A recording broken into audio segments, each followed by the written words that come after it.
Well, from cleaning up old weeds to assessing the upcoming growing season, Gary Lewis from Phoenix Perennials is here with tips for getting your garden ready for fall and winter. Gary, good to see you. Good to be back. This is the time we want to talk about this, and it's not all over because there are some plants that we can continue to plant right into the fall. Yeah, exactly. The fall's a really valuable time. For one, you can still keep enjoying your garden, and for two, there's lots of opportunities to improve your garden. So fall is one of the best times, even probably better than the spring, for planting new trees, shrubs, vines, and perennials. Okay. And that's because the ground is still really warm and we have some nice rainfall. Yeah. So that's what plants love. The plants are going to establish really fast and get ready for winter and be that much more established in spring rather than planting in spring. We need to beautify now because things are looking pretty drab out there right now, let me tell you. So you brought some ideas in for us. Yeah, plus there's so many things that bloom in the fall. So we think things bloom in the spring and maybe the summer, but all of these plants that we have right here are all fall bloomers. So they bloom in September, October, even into November. So you can have a lot of color in your garden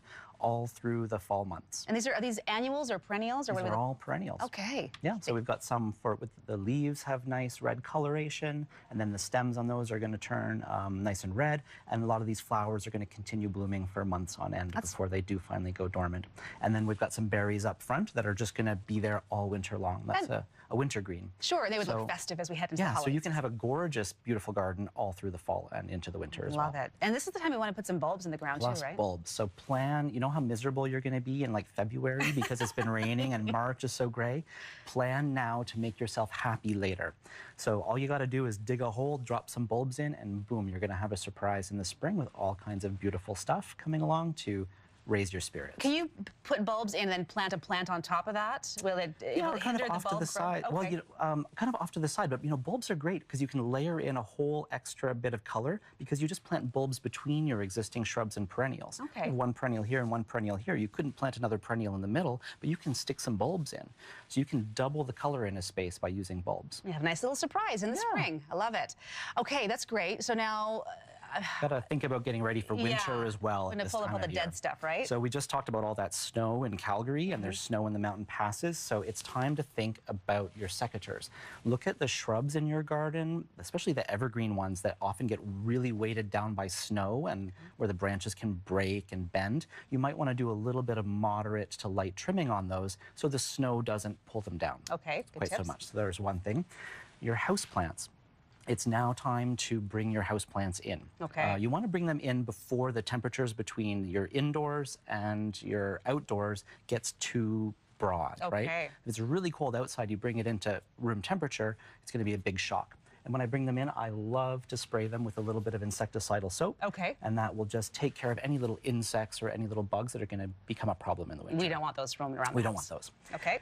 And then there's the big kind of existential question for the fall, to clean up or not to clean up. You want to get rid of the dead plants though, right? Well, you might want to, but so this is an echinacea, a coneflower, which was beautiful for us all through the summer, but now it's going to die back. Right. But these stems will stay there, and imagine if we had a frost or we had some snow and just the frost on those could be really pretty. You could find beauty in those. Plus, these old perennials, especially the hollow stems, are hiding places for beneficial insects like orchard mason bees, and all the fallen leaves in your garden are places for beneficial insects to hide and overwinter. Okay, these are the insects that we want. So you could clean up your garden and make it all really tidy, and that's nice, and that's a choice. But if you want to create more habitat and maybe have a little bit of winter interest, you could maybe not do so much trimming. Keep them around. And I feel a little bit lazy at this time of year, so I'm just like, I don't know, I just want to go inside. Just hunker down. And the other thing is, you were talking about your neighbor before, about how he wanted all your leaves and took them over to his garden. Well, he's smart because leaves are really valuable. This is a plant which is kind of borderline hardy, a lily of the Nile.